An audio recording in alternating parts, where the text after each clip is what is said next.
News Tamil கழுகு. 2026 தேர்தலுக்கு பாமக பிரதானமான விஷயமா வன்னியர் உள் இடஒதுக்கீட்டை முன்னெடுக்க இருக்காங்களாம்.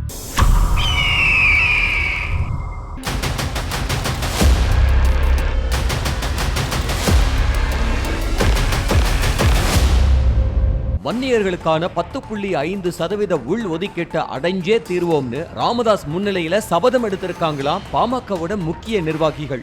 வன்னியர்களுக்கான 10.5% உள் ஒதுக்கீடு விஷயத்துல பாமக கடும் போராட்டங்களை முன்னெடுத்து வருது. இந்த நிலையில தைலாபுரத்துல பாமக நிறுவனர் ராமதாஸ் தலைமையில ஒரு அவசர கூட்டம் நடந்திருக்கு. இதுல கட்சியோட முக்கிய பொறுப்புல இருக்கிற பாமக தலைவர் அன்புமணி, திலகபாமா, வழக்கறிஞர் பாலு உள்ளிட்ட 10 பேர் மட்டும் கலந்துகிட்டாங்களாம். 2026 சட்டமன்ற தேர்தலுக்கு முன்னாடி பல கட்ட போராட்டங்களை முன்னெடுக்க பாமகவினர் முடிவு செஞ்சிருக்காங்களாம். இத உளவுத்துறை மூலமா தெரிஞ்சுக்கிட்ட ஆளும் தரப்பு இந்த போராட்டங்களை வலுவிழக்க வைக்கிற நடவடிக்கைகளை தொடங்கிட்டாங்களாம். அதோட ஒரு சாம்பிள் தான் RTI தகவல்னு சொல்றாங்க பாமகவினர். பள்ளிக்கல்வித்துறை இயக்குனரை விடவும் இவருக்கு ஏன் இவ்வளவு முக்கியத்துவம்னு கொந்தளிக்கிறாங்களா ஆசிரியர்கள்.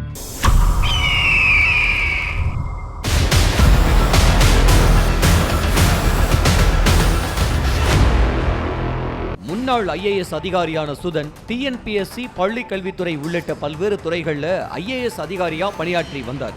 நிதித்துறை செயலாளர் உதயச்சந்திரனின் தீவிர ஆதரவாளரான இவர் தன்னோட சொந்த காரணத்திற்காக IAS பணியிலிருந்து VRS பெற்றாலும் கூட கோட்டை வட்டார உயர் அதிகாரிகளால இப்பவும் பள்ளி கல்வித்துறையில நல்ல சம்பளத்துல அரசு மாதிரி பள்ளிகளின் உறுப்பினர் செயலர் பதவியில இருக்காராம்.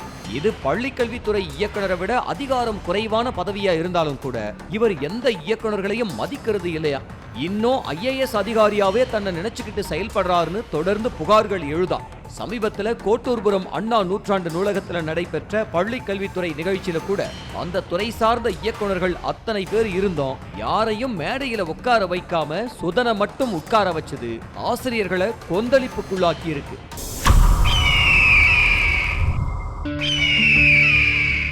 மாநாட்டுக்கு தீவிரமா இடம் தேடிட்டு இருக்கிற நடிகர் விஜய் அதுக்கு முன்னாடி கொடிய பறக்க விடுற எண்ணத்துல இருக்காராம்.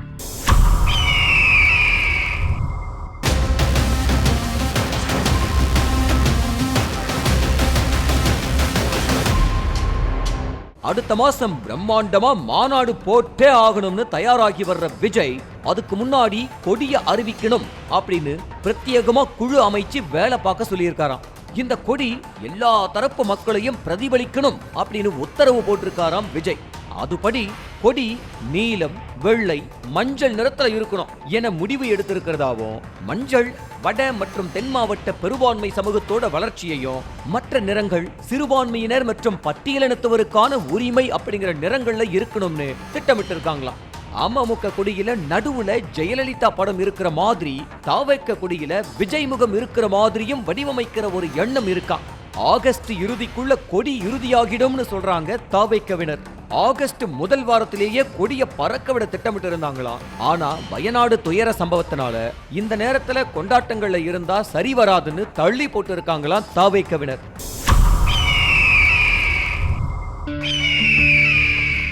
அண்ணாமலை லண்டன் போற கோரிக்கையை தலைமைக்கு வச்சிருக்கிற நிலையில அவர் வர வரைக்கும் இடைக்கால ஏற்பாட்டுக்கு திட்டமிட்டு இருக்கான் பாஜக.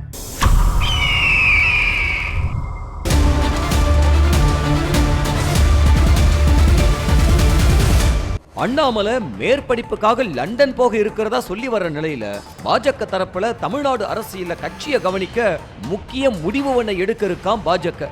பொன் ராதாகிருஷ்ணன், H ராஜா, தமிழிசை சவுந்தரராஜன், நயினார் நாகேந்திரன் 4 பேர் கொண்ட குழுவை அமைச்சு தமிழ்நாட்டுல கட்சி பணிகளை கவனிக்க திட்டமிட்டு இருக்காங்களாம். இந்த உயர்மட்ட குழு கட்சி விவகாரங்கள்ல கலந்து பேசி முடிவெடுக்கும்னு சொல்லப்படுது. இந்த மாதிரியான நிலையில நயினார் நாகேந்திரன் டெல்லி போய் முக்கிய தலைவர்களை சந்திக்கிறதும் கவனம் பெற்றிருக்கு.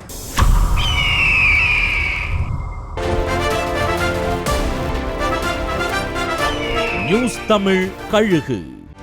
செய்திகளை உடனுக்குடனும் துல்லியமாகவும் தெரிந்து கொள்ள சப்ஸ்கிரைப் பண்ணுங்க.